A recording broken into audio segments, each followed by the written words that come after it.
Welcome back to the podcast. Going to go into getting injured. What to do. Yeah. Don't, do nothing. Yeah. Sort of it's the start of the footy season over here. So that's when most of the injuries happen. The body's not adapted to game pace. Few injuries in the trials, knee injuries, shoulder injuries, everything. So till the body adapts a little bit, there's like that, first 5 weeks where all the ACLs tend to happen. Yeah. Yeah. What's your take, bro? It's I don't know, bro. Like it's quite frightening seeing how fast, there's been 2 ACLs already and then a handful of knees. Patella, there was a patella in the Redcliffe game, I'm pretty sure it is. But yeah, it's just interesting to see, man. Like you don't know why.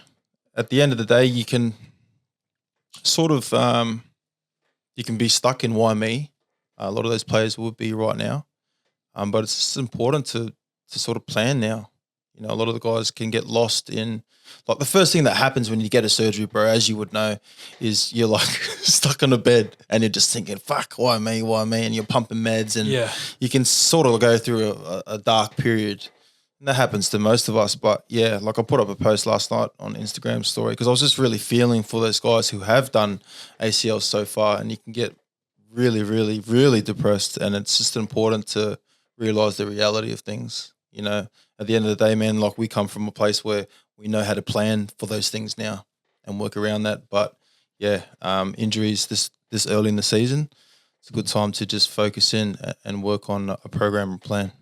So we're going to give tips like we know what we're talking about, but we've also been in that spot of being injured and just fucking packing a sook and doing the wrong things as well. So that's our context to everything. Or maybe we wish we had someone like us who are a bit older that said, when we did get injured, this is what you can do instead of going the wrong way and doing, doubling down on your injury, doing way worse things. Just a bit of experience behind it, right? Yeah. Had a broken leg, Achilles, ton of ankles. I don't know. I always felt like an injury was random. I don't feel that way anymore. I feel like you have a bit more control on how your body or how my body works now. And if I knew what I knew now back then I can see some of my injuries not happening. So just like, I was just like, okay, this is the type of training I was doing. This is the condition I was in. This is how I was preparing for games I was doing for training. This was my recovery routine, or like 2 3s out of 10, probably. Yeah. So probably wasn't a surprise that I had injuries, especially like soft tissue. You can't avoid those ones that someone just like an ankle rolls or because of the pitch or because someone just lands on you. Like I had that happen to me in Burleigh where I broke my leg. Like I can't help that one because someone just cover tackled me while I was scoring a try and landed on the leg and it broke. Yeah, you have to look at the injury itself first and then like sort of analyze what's happened with the injury. And if it's out of your hands, it's out of your hands. But then you have to like step back. And I feel like a lot of players don't do this, especially the guys who are in professional. They don't actually step back and see what the bigger picture is. And like I'm hearing you talking the training side of things. Like I'll think about my life away from the field and I was dreadful, bro. Like, things that I always preach about, you're sleeping, are you eating well, like all those things count, and you don't realize how much it doesn't count until something happens or you look back on it at the age of 36 that we are right now. And don't get me wrong, there's a lot of players out there that can perform at a high level, with things like eating bad or even sleeping small amounts of hours and all that sort of shit. But like compounding that over a long time, and if you want to think about 15 years of your footy career, then it's hard to like maintain that. You know what I mean? At one point, how many players do we know at one point they get to a stage where they're like, oh man, I need to actually look after myself. And they start reversing or trying to gain back the years that they've, I wouldn't say lost, but the years that they didn't apply themselves. I also think some athletes get away with it when they're young. So they've just got, like they haven't changed anything until that injury comes. And then they might reassess how they look at things. But yeah, we try and preach to get in before you get injured. Yeah. Like the mobility stuff is before you get injured. It's a waste of time coming to me once you're injured type thing. Yeah. So just having that proactive sort of mindset and thing with training, like trying to get it done before you get injured. That's the whole reason for doing mobility work or knee work or strength work. Yeah. Once you've got injured, you're just an uphill battle straight away. Like it's still going to help, but like there's still things you can do while injured. But like the preventative stuff's way better. Yeah. Like for me, you got to look at it like, I don't know if you look at a graph or something, and then like in the middle of the graph, there's a line, and that's the injury line. And, underneath it, there's all those, there's lines that shoot up. And it's like a matter of just trying to keep all those moving at the same time. You can't like just go hard on one side or juggle one side really well and just keep this side real low. It's like trying to maintain everything at the same time. And the guys that sort of maintain everything at the same time, they tend to stay away from injuries, and they're a lot smarter with their recovery. They're a lot smarter with themselves away from the footy field. And that way, when they go onto the pitch, they're ready underneath those conditions where, things like injuries can happen. Yeah. I always think it's like a mathematical equation that's always happening. Like you've got so you're running, your hammy's taking that much load, it's under that much fatigue, sleep's a factor, nutrition, diet, the training load you've done that week, how you've slept that night. Like all those things are just constantly going on and on and on. Every step, every change of direction, and then all of a sudden your knee might go to the side. It's your muscles are fatigued from, I don't know, bad sleep, bad nutrition, or maybe everything's right and you've just done a hard training load, and then that forces too much for whatever knee, and it just goes. The ground slips a tiny bit, your boots are crap, like all those little things, like you just can't calculate it. So the only things that you can control is, I don't know, I feel like mobility you can control, strength and how strong you are, how fit you are, how much you sleep, how hydrated you are, and your diet, body fat. So if you can control the controllables, then sometimes when things go out of whack, then hopefully you can hang on and that injury doesn't happen. Yeah, like such a good point, man. Like, I put up a post once again the other day, this is really fresh in my mind. And, one of those things that I feel like do push on getting an injury is the fact that people drink alcohol. And like, I'm not trying to say don't drink alcohol. What I am saying, certainly a contributor, and it contributes to a lot of people getting injured. Like I can almost guarantee you that if there was data of the guys that got injured, in the last couple of weeks, and I'm not trying to point any fingers, but if we went back, 3 to 6 months, you counted how many times they were doing these certain things like sleeping bad or, getting on the piss with their boys and I don't know, just doing stupid things around that Christmas break, around times when they're on the weekends. I can almost guarantee you that most of them were doing that, bro. And that's the like sort of stuff, like you said, that you can control. Saying no is really hard to do, but if you can do it, then you can fucking avoid getting injured and you can play longer. Yeah, I think as a young athlete, you can get away with a few things, but as you age, I don't think those older athletes realize that their body is deteriorating. Yeah. The amount of load is just continuous, and that's compounding on their body. The preseasons, the games, the training, they sort of have to, I sort of see it as an arm wrestle. You got to do things recovery-wise, to counteract all those forces that are always going against you. The older you get, we're always going to lose it as old as we get, Yeah. Same with weights. Like, I'm like, bro, I'm not going to be able to bench one day. Like, but you might as well enjoy it now, right? And that's what a lot of players feel like. I'm enjoying this. I can go and get on the piss on a Friday night and wake up Saturday morning, roll straight into preseason training, feel good. Like, try doing that, for 15 years straight. I guarantee you'll be feeling a lot different from the start to the finish. And all we're trying to say is you can avoid some things. You can avoid some injuries. You can avoid those niggles if you just make some smarter choices right now. Yeah, injury's a good wake-up call sometimes. Fucking oath, bro. It's nothing like an injury to be like, what have I been doing that may be wrong? Finding out where your weaknesses and your gaps are and then just trying to fill them.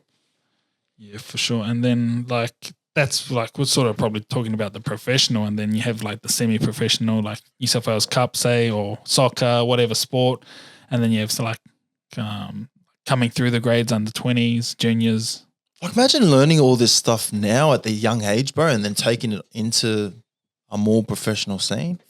fuck. It's gotten a lot better, I feel. Yeah, like, 100%. but like our day, there was no such thing as stretching and like ice baths and I thought stretching was that, bro. or recovery or anything like that. Like we used to do like a little Pilates session here and there, but we're just mucking around anyway. Like Pretty much. Yeah.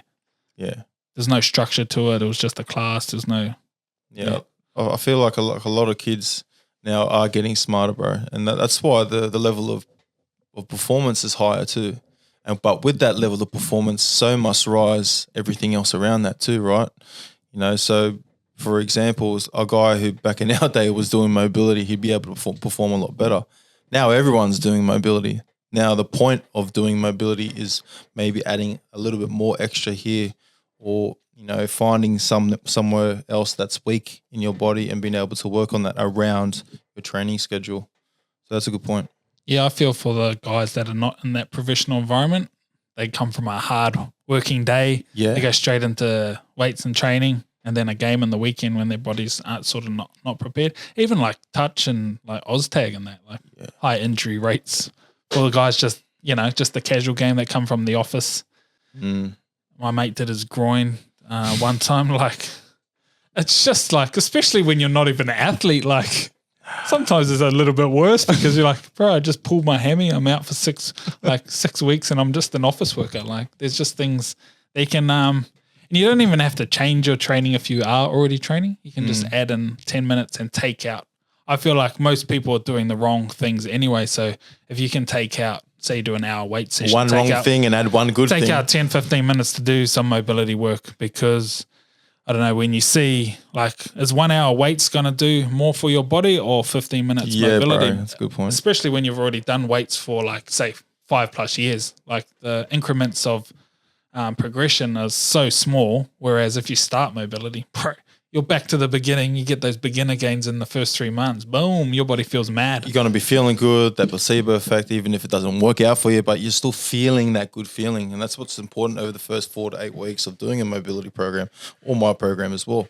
And yeah, like at the end of the day, man, like a lot of these guys that are even on the cusp of professional, bro, they've got so much time on their hands, man.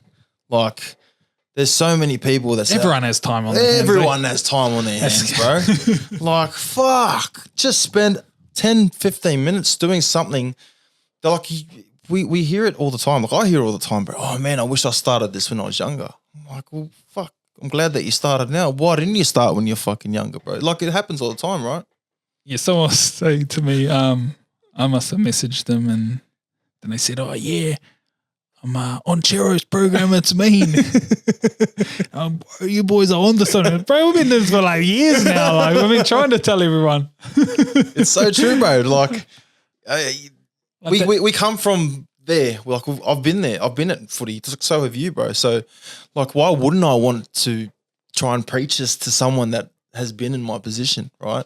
And that's why when I see these injuries from these guys, you know, doing knees and that, I'm not saying I could have answered that question, but I guarantee you I would have given you something a little bit different to think about before you go into those games, or feel when you're going into those games too. A bit more strength, a bit more in your back pocket, so maybe you can avoid that. Do you know how many people do push-pull legs? Yeah, I know. Like, oh, what do you do for a workout? Oh, push-pull legs. I'm like, bro, there's so much things like, all good if you look like a monster and you're super strong and thing, but bro, you just look like you haven't even gone to the gym. Like like why are you still going to continue on that way and not like open your mind just to a few different things, especially when you're telling me your back's sore or your knees are sore, like, or your shoulders are playing up all the time and you have to stop the gym every month. Like, come on, bro. Like, you know, the definition of insanity is doing the same thing and it's the same over and over and over and getting no results. Do you reckon it's because we play down what we do? Like, this comes from a coaching perspective and from a content perspective too. Like, I think sometimes I don't showcase, you know, what I can do. Yeah, you know, maybe, yeah. That's what I thought too. Like, you know, sometimes, you know, 2024, I've been really thinking about still getting into the best physical position I've ever been in, but sometimes you can't help but think like, fuck, should I just go and fucking show these fuckers so they can just pay attention and just jump on the program and have a crack? That's how I feel sometimes. I'm happy to listen to people tell me about their programs, but you got to show me some results. Yeah, that's what I'm saying, like, bro. Okay, you're doing that, but I even had some guys say, "Oh no, I'm gonna program my own mobility program." And I said, "Yep, send it through." And then I just asked them, like, "Do you just want to fill in time, or do you want to get results?" Yeah. Like, there's a difference, you know.